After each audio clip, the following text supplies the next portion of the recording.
So when you're young, those lifestyle type cycling will be sufficient to control mTOR. Uh, that's, I guess there's a question in there. Is that correct?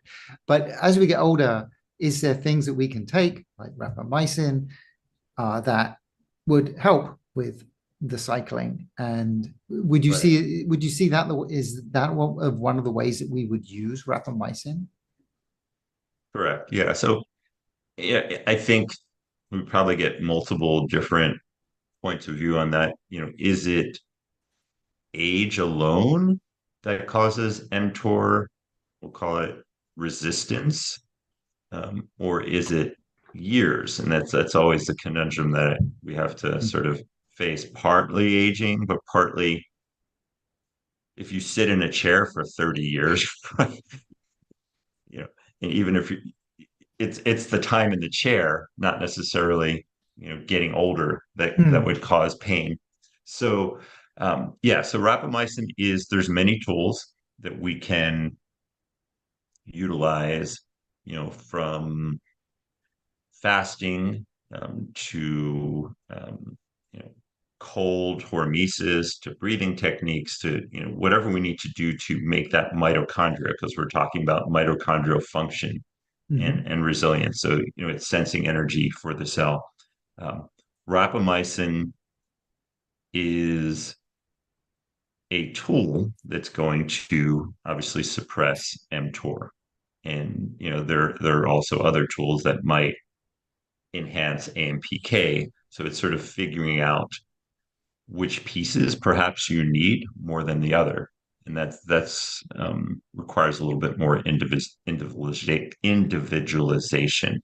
Um, Rapamycin is certainly, in my experience, one of the tools in your toolbox, to get that done, and that's really the way we need to think about it. I think any particular intervention therapy, small molecule, um, needs to be think of it as in your toolbox. We want to we really want this is the magic pill, right? I mean, that's sort of the human nature, right? Yeah. This is the magic diet pill, lose weight, right? Only 19.99. It's like that's just not going to happen. And at this point, we you need to think of health and aging, as sort of this symphony, and of multiple instruments that need to play together, to create a score, play a score for that particular person. So one person may require rapamycin in a larger amount, one person may require doing a number of other things in synchrony. That's a powerful way to vision it. And one piece does not, one instrument does not make an orchestra as well. It may not be an answerable question, but if you were thinking, or if you were looking at someone, you're trying to set up a schedule for them, like a protocol, uh, what would you look for to say, well, would this person maybe someone for whom rapamycin would be appropriate? um,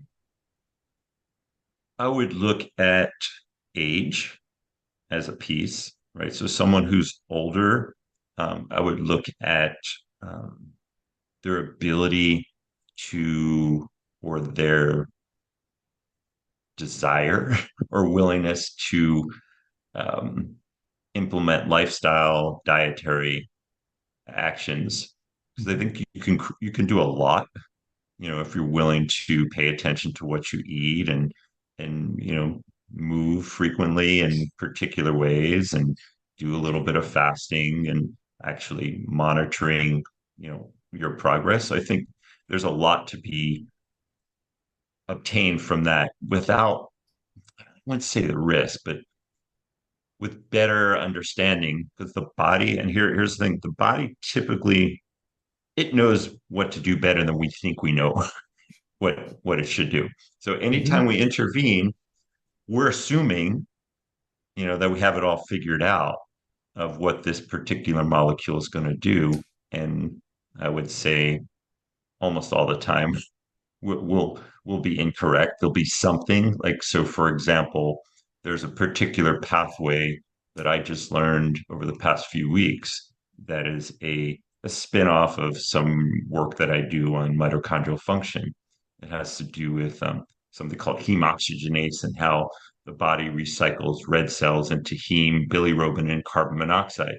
That heme oxygenase can be induced by a number of different molecules, and you need to be aware of what this carbon monoxide buildup is. And it's a whole nother conversation, but I had no clue, right? Mm. Literally had no idea, you know, that this existed. Maybe I forgot. I was never taught, so we all we all are exposed and have knowledge in particular areas, and we all can't know everything, right? There's Hmm. people who know very deep in one area, people are more widely based, and that's sort of where I tend to focus. But still, you're going to miss pathways. So when we start to intervene, we have to feel really comfortable that um, we're not missing something important, right? Mm. And so if you look at rapamycin and a work with a telehealth company advising them on protocols and the effects of rapamycin, if you look on rapamycin.news and you go, what benefits have you had? So the benefits typically are, I think it's about 40% have decrease in pain and inflammation. Maybe about 30% notice that they have more energy.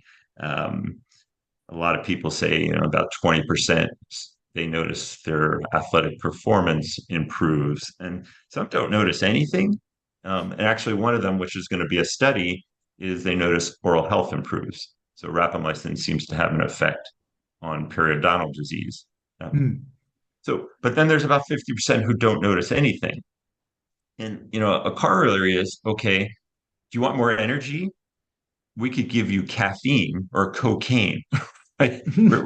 Or a methamphetamine. You would have more energy. If I don't tell you what it is, but there's consequences of that, right? We want to knock your pain out. Let's say I had a stash of Vioxx. I could give you a Vioxx, but 3 years later, you might have cardiac disease.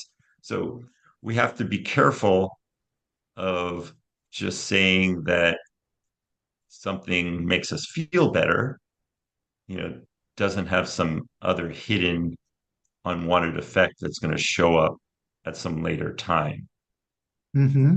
right? And whenever we're throwing in a molecule that has um, an intervention, you know, in rapamycin, it's small, but there's still some unknown effects that we don't understand, right? And we need to monitor them, and I think that's the most important thing. But we can't monitor everything. So with anything we do, there's some risk, and as long as the benefits outweigh the risk, certainly letting metabolic disease or letting vascular disease or pain and aging, that's a known risk. So when you start to weigh the risk benefits and someone's not able or willing or has the time or knowledge to at least initially implement those lifestyle, diet, nutritional, mTOR controls, or not controls, habits or Mm. interventions, you know, you can jump on rapamycin a little bit sooner. Someone who's 75, you can, your risk benefit window is becoming, much lower at that point. When once somebody has started rapamycin, Uh-huh. what would you look for to say, well, this isn't working or this is not appropriate for this person? Is there particular markers that you'd look for? Yeah. Currently, there's obviously the most thing is someone having some unwanted effect, right? And Mm. you work through that, or not. So that's a key, and that may also be a consequence of dosing. So we'll leave that out for now because dose frequency. can make all the difference in the world depending on each person's need. And, I want, to stress that we can't listen to what someone else is taking and expect that that would be good for us, right? Because most of the time, even what someone else is taking in today's world is just what they heard someone else is taking, and there's a postulation. There's a bunch of trials out there right now, which is good, and it's going to give us some bigger signals of benefits in humans. But it's not individualized because randomly controlled trials are randomly controlled. So maybe you know I need to take for an optimal function 8 milligrams every 17 days. And Richard, you may find that 3 milligrams every 9 days is what best for you. There's a sweet spot. And if I put you on a higher dose and me on a lower dose, you may have a side effect and I'm not going to have any benefit. And we're going to say it failed. Well, it didn't fail. It's just we were put in the wrong group randomly. Mhm. And if you have a big enough group that it'll get washed away. But the other thing you're going to do is you're going to wash away the benefit. The net benefit is going to be weaker than if we had dialed in the exact dose for each person. So n equals one. We need the bigger studies to at least rule out large issues of concern or also large benefits Mhm. that we can be aware of. So if we're using a molecule for a particular purpose, right? Like we may find rapamycin may be really good if someone has a disease. So there's a difference, right? Are we using it to treat a specific dysfunction or pathology? So good to know that if someone has cardiomyopathy, that perhaps this is a tool that you might want to consider to try. And I know someone that used rapamycin with cardiomyopathy, and they had a dramatic response. It's an n equals one, but okay, our Mhm. heart's our heart's function. It was significantly down, and now it's better. So did that do it? I don't know, but it was one of two things that she did, and you wouldn't expect that normally to recover the way it did. Um, so if you're looking for it to prevent against cancer, so you have more of a time. I think that's in my mind as a clinician. It's like, how are you suffering? You know, and do we have time to play around with things? So if you're doing something for health span and lifespan, that implicitly says you're going to be on it for a long period of time. So take a breath, say, okay, this is a tool in my basket. I want to consider it. Maybe it's appropriate for me now. So begin to then look at markers. And, as we talked about, um, one of the key markers is mTOR, AMPK, and that gets down to mitochondrial health. So begin to understand how that's affecting your mitochondrial health. In a perfect world, we would have at, at, an at-home PCR test that we could check our blood and look at mitochondrial function and some of the electron transport chains. We don't have that yet, but there's a lab in Germany that's doing mitochondrial function. We can start to get a sense of that, and that's one thing we'll be looking at. But it's a blood drop sending it to Germany. That's it's not inexpensive. It's 300-400 bucks or so forth, but not crazy expensive on something. Um, Metabolically, okay, are you losing visceral fat? Are you gaining muscle? That's something that's easy to do. What's your sleep metrics? Are you sleeping deeper? Um, we're going to be looking at even what I mentioned, carbon monoxide. There's a way perhaps to look at what rapamycin is doing to a few pathways and actually measuring carbon monoxide through breath. There's devices where you'll be able to do that. And there's a link to mitochondrial function and metabolism and circadian temperature. So there's data and studies on this as well. But when we're metabolically dysfunctional, we tend to have a lower body temperature. When you're metabolically healthier, body temperature tends to rise, right? And that may have to do with muscle mass, and certainly part of it. Like we were hiking yesterday and it wasn't too cold. It was like 48 degrees, right? My son, who's very lean and muscular, and then this other guy are in shorts and t-shirts, right? And my son's girlfriend's wearing a scarf and a wool cap and a puffy coat and a jacket. And she's pretty much, she's muscular, but it's at a different level. So muscularity, and I'm sort of in between. I didn't have a coat on. I just had sort of a long sleeve shirt on and I was fine. So the more muscle mass, the more mitochondria, the more heat. Mitochondria they can power up to 50 C, like crazy heat um, ability. So the more the better they're functioning, the more you have, the warmer you're going to be, the higher your body temperature is. And there's many factors in there, but it's a gross factor. Flipping that though, part of fasting and part of lifespan is actually perhaps a lower body temperature. But I think it's even more than that. Yes. I think it's, in speaking to someone in the past week, it's the spread. It may not be, and it gets back to flexibility. It's probably not good to be low all the time. Hmm. So there's a researcher who was telling me what they're seeing is using circadian, and there's devices now, so you don't have to do an oral temperature. You can put a little device on, and it measures heat transfer through the body and gives you an active marker of your body temperature. And you get a little app, and you can see every minute to 5 minutes, depending on which level of device you have, what your temperature has been through the day. And then you can start to correlate that with things that you do. A really healthy metabolism should have a wide spread. It should be very low at night and it should be higher in the day. And that's one that can cycle back and forth. And that's that hormetic resilience, flexibility that we're talking about.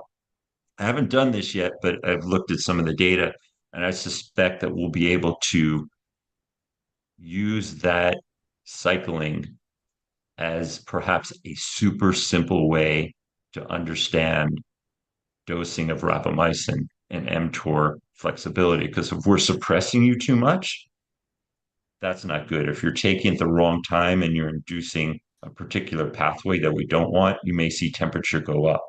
So that would be, I'm really super stoked on that because that's something you could do at home.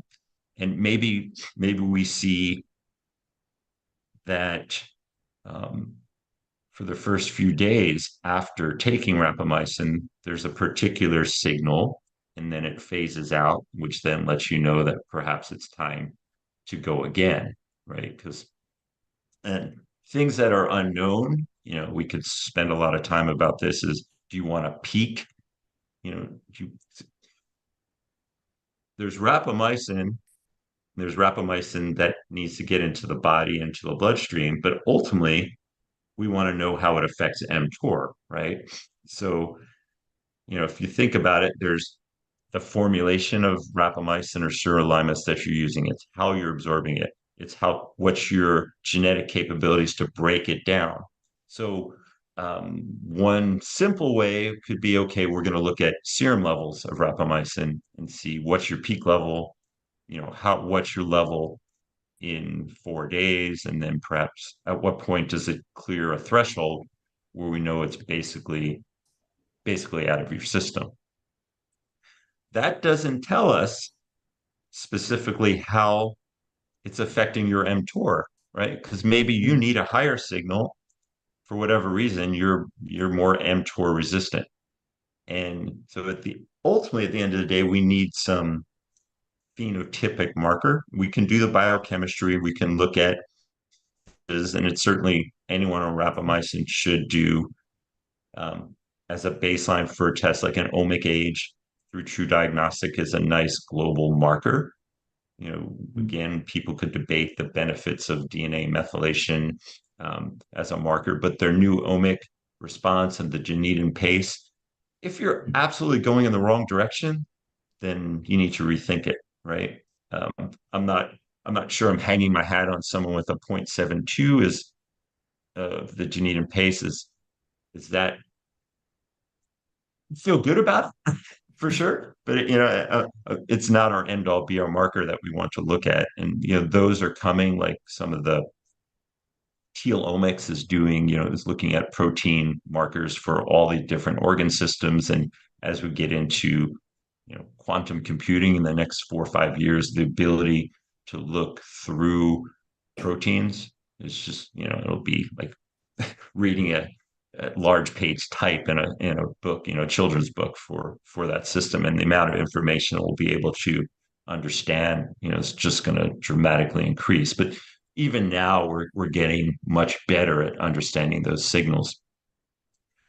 But even with that, we need to be able to marker, something. So circadian temperature is really important. Visceral fat, muscle, um, insulin response, right? Is your insulin going in the wrong way? Is your blood pressure going in the wrong way? These are all signs that maybe something is not quite balanced. And part of that, and it gets even murkier, is you're familiar with the mTOR1 and mTOR2 Mhm. enzyme, right? So there's two complexes. The mTOR1 complex is the one that is the primary energy sensor, in the body.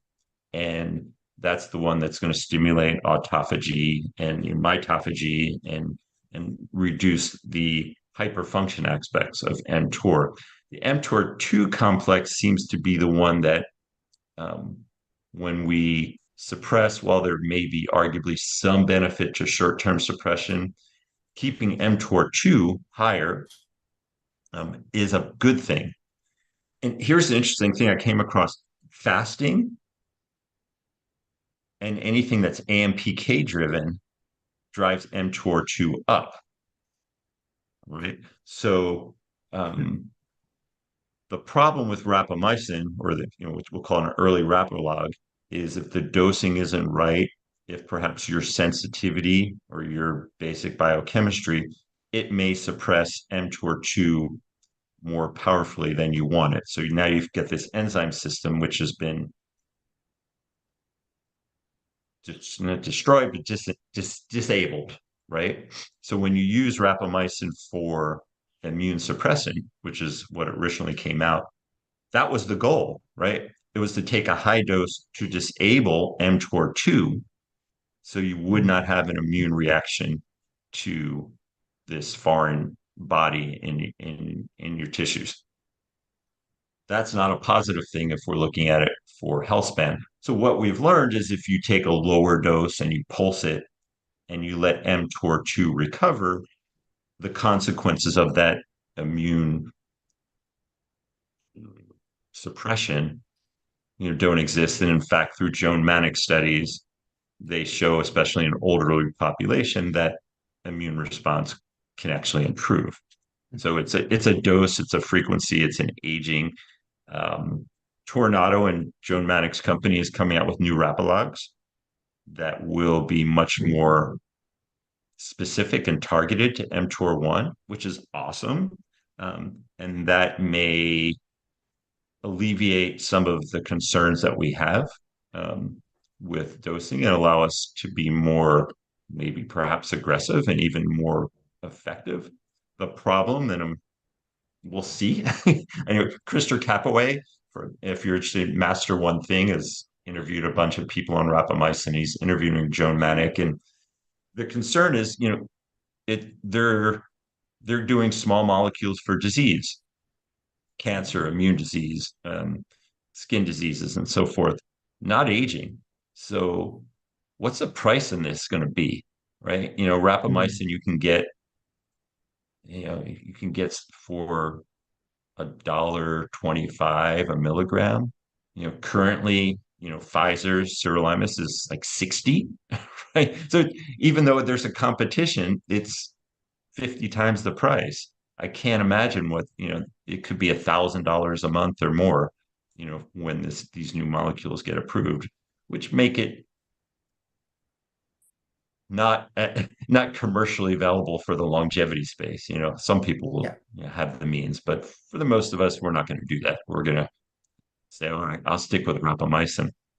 So, um, So there's those nuances. It's that mTOR1, mTOR2, which for me, currently I favor longer cycles, until proven otherwise. Like I favor every 2 weeks. I'd rather, again, till proven otherwise, until each person's individual data, or there were some really strong case of, some randomly controlled trial that said this seems to work way better, in larger groups. So you start with that. But for me, let's start a little more conservative, go 2 weeks, and or even start low and then build out your frequency. Let mTOR2 recover, right? Because that mTOR2, when it's suppressed, is you start to see metabolic dysfunction, and you do see that in some people. You see their insulin going up. You see the triglyceride HDL ratios going down. Um, you know, so the question clinically, I say, well, that's not good, right? If I saw someone with that response, it's like I'm not happy with that. Mm. So is the fix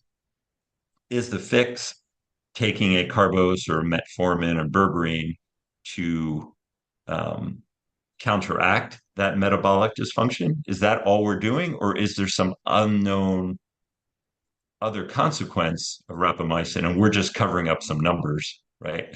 to Yeah. to make them better with a polypharmacy. I'm not clear on that, and so that's why we need to look broad at a variety of different markers and making sure that the majority are going in the right direction. Interesting. So, so when you're working with people, it's like you take this fairly wide view of all their markers, and you see how they change when they have rapamycin. Uh, Correct. And getting back, and I think the other theory I have, and haven't tested it out, there may be a way to use. I have an mTOR cycling protocol that I built out as a first draft, and I'm happy to just share that and have feedback from mhm, anyone, with really good knowledge, because it's really just a working theory based on, my experience and knowledge. And obviously the more we can tweak this, but just from a simplistic point of view, I was wondering if fasting improves AMPK, and AMPK improves mTOR2. What if someone took rapamycin and then at some point in that first week did a short little fast? I don't know how long it might be. Is it 36 hours? Would that be enough? Would that be enough to have an MPK drive to counteract that mTOR2 suppression and just sort of reverse it? And that may mm, eliminate someone's mTOR2 problems from rapamycin and clear that out. So I throw that out to anyone who's using rapamycin who's seen metabolic effects to consider, that process. I always say stretch it out. Don't redose. Don't redose in a week if you haven't, one, checked your levels to know where your sirolimus levels are at least. We'll get smarter with temperature, but mhm. also consider stretching out your frequency and doing a short fast and seeing if that made a difference.